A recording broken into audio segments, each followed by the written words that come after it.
Sasa ni rasmi kwamba Marekani inajiandaa kuingia kijeshi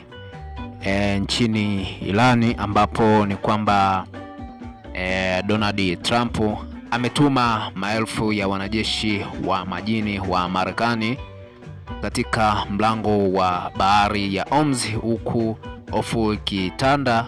kuwa Marekani inaweza kupeleka wanajeshi wake kupigana moja kwa moja ardhini, wakati usambazaji wa mafuta duniani ukikumbwa na athari mbaya. Kwa mjibu wa maafisa watatu waliozungumza na gazeti la The Wall Street Journal, waziri wa ulinzi Peter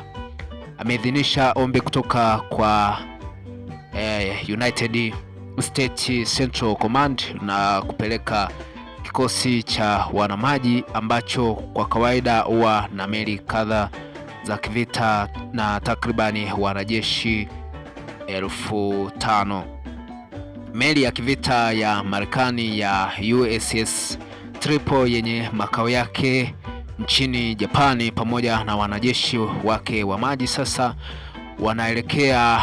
Mashariki ya Kati, ambapo wataungana na wanajeshi wengine wa Marekani waliopo tayari katika eneo la vita. Mapigano yaliyoanza kuwa makali mnamo siku ya Ijumaa baada ya idadi ya wanajeshi wa Marekani waliouawa kufikia 13, huku bei ya mafuta duniani ikipanda, hasa nchini Marekani ambapo galoni moja inanunuliwa kati ya dola 3.6. Wakati huo mkuu wa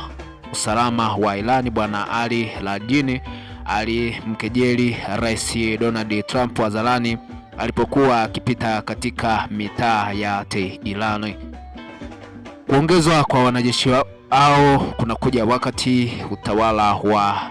Donald Trump ukifikia uwezekano wa kuchukua udhibiti wa kisiwa cha Karg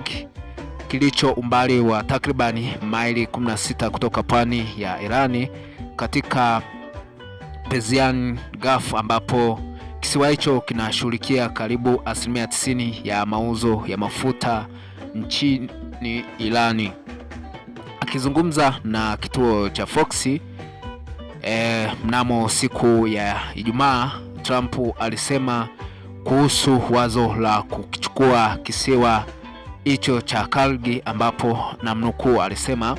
si kipaumbele cha juu sana, lakini ni moja kati ya mambo mengi yanayozingatiwa na ninaweza kubadilisha uamuzi wangu ndani ya sekunde chache. Awali X, ambaye ni waziri wa mambo ya ulinzi, aliwashambulia waandishi wa habari katika mkutano na vyombo vya habari hapo Pentagon, akisema kuwa vichwa vya habari ni vya uongo kuhusu vita hivyo na kusisitiza kuwa serikali ya Marekani inashughulikia hali ya mlango wa Hormuz na kwamba hakuna haja ya kuwa na wasiwasi. Wakati huo huo, wanajeshi wote 6 waliokuwa ndani ya ndege ya kujaza mafuta angani iliyopata ajali nchini Iraq walithibitishwa kufariki, huku mvutano katika mlango wa Hormuz ukiendelea kuongezeka. Naam, ni taarifa kuhusu Marekani kwamba ipo tayari sasa kuingia vita ya moja kwa moja na Irani.